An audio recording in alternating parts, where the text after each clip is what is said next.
পরম প্রেমময় শ্রী শ্রী ঠাকুর আমার, পরম আরাধ্যা জগৎ জননী শ্রী শ্রী বড়মা, পরম পূজ্যপাদ শ্রী শ্রী বর্দা, পরম পূজ্যপাদ শ্রী শ্রী আচার্য দেবের শ্রীচরণে আমার শতকোটি প্রণাম।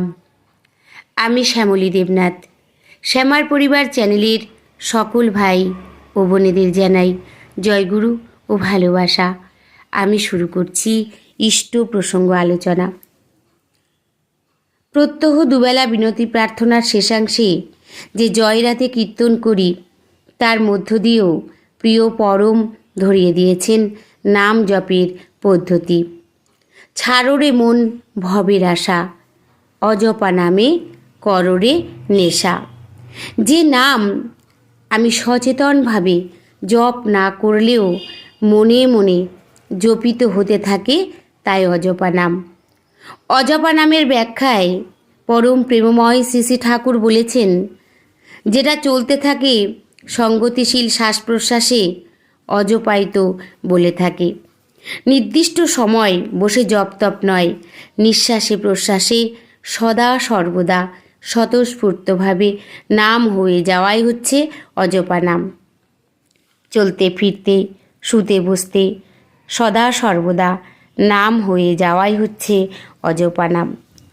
শুধু নামের জন্য নাম করা নয়, মনে রাখতে হবে নাম আর নামই অভেদ। পরম প্রেমময় শ্রী শ্রী ঠাকুর বলেছেন, নামের প্রতি আনতি রেখে করিস নাম তুই মনে মনে, সঙ্গে সঙ্গে করিস চিন্তা, নামের যা সব আছে গুণে।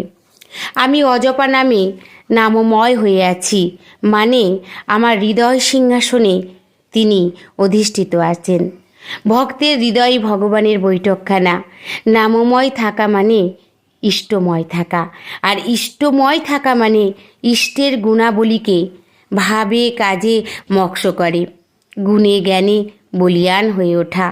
ইষ্টের গুণাবলী চিন্তা করা ধর্মের তাত্ত্বিক দিক, আর সেই তত্ত্বকে বাস্তব কর্মে প্রয়োগ করা হলো ধর্মের ব্যবহারিক দিক। করাই পাওয়ার জননী, ভাবাও নয় বলাও নয়। পরম প্রেমময়ের অমেয় নির্দেশ, নামের গুণকে চিন্তা চলায় অনুশীলনে ফুটিয়ে তুলিস।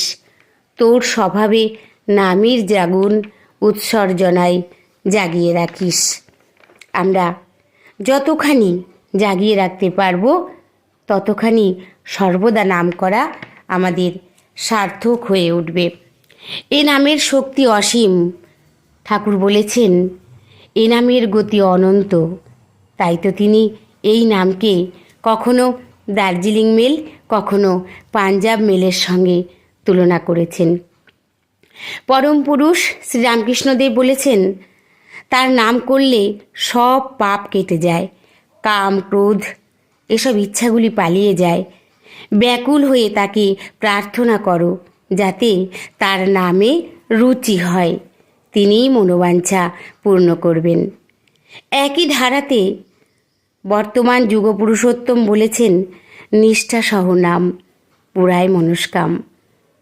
রাধাস্বামী নাম পরম ব্রহ্ম। দয়াল ঠাকুর নাম এনেছেন বলেই আমাদের প্রাণ যমুনায় দেখা দিয়েছে আনন্দের বান। এ নাম সুমধুর, অতি প্রাণারাম। পরম পূজ্যপাদ শ্রী শ্রী বর্দা মাত্র 13 বৎসর বয়সে এই গানটি রচনা করেছিলেন। রাধাস্বামী নাম অতি প্রাণারাম, কি মধুর নাম শ্রবণে, নাহি ভেদ জ্ঞান করি নাম সুধাদান, জীবে তরালে এ ভুবনে। এই আদি নামের গান গেয়েই আমরা নিত্যদিন আমাদের ক্লেশ নাশ করি, সুখ পাই, সমস্ত দুঃখ দূর করি। আসুন সকলেই আমরা তাকে স্মরণ করব, তার নির্দেশিত পথে চলার চেষ্টা করব। আমাদের জীবন সুন্দর হয়ে উঠবে। বলতে বলতে আমাদের বয়স হয়ে যাচ্ছে। এখন মনে হয় অনেকগুলি দিন অতিবাহিত করে চলে এসেছি। ভীষণ কষ্ট হয় সেসব দিনগুলোকে ভাবতে গেলে। ঠাকুরকে নিয়ে যদি আরও আগে থাকতে এমন করে পাগলপাড়া হয়ে উঠতাম, তাহলে মনে হয় আরও আনন্দ হতো জীবনে, জীবনে আরও আনন্দ থাকতো।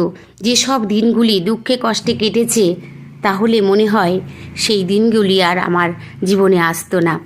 তাই এখন এই শেষ বেলায় এসেছি, তাকে নিয়ে সকল সময় থাকার চেষ্টা করি, সকল সময় তার গুণসংকীর্তন শুনতে ইচ্ছা করে, তার ইষ্ট প্রসঙ্গ আলোচনা শুনতে ইচ্ছা করে।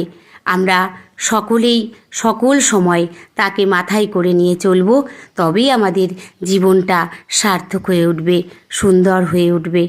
পরম প্রেমময় শ্রী শ্রী ঠাকুরের দীক্ষায় দীক্ষিত হয়ে সকল সময় বলি, আমরা ভালো আছি। আমরা যারা সৎসঙ্গী, আমরা প্রত্যেকেই ভালো আছি, কারণ বাস্তব জীবনে আমরা সকল সময় তার দয়া উপলব্ধি করে চলেছি, অনুভব করে চলেছি। তাই আসুন আপনারাও ঠাকুরকে গ্রহণ করে সকল সময় তার নির্দেশিত পথে চলার চেষ্টা করুন। সকলেই তাহলে ভালো থাকবেন, সুস্থ থাকবেন। ঠাকুর বলেছেন, একা বাঁচা যায় না, একা ভালো থাকা যায় না।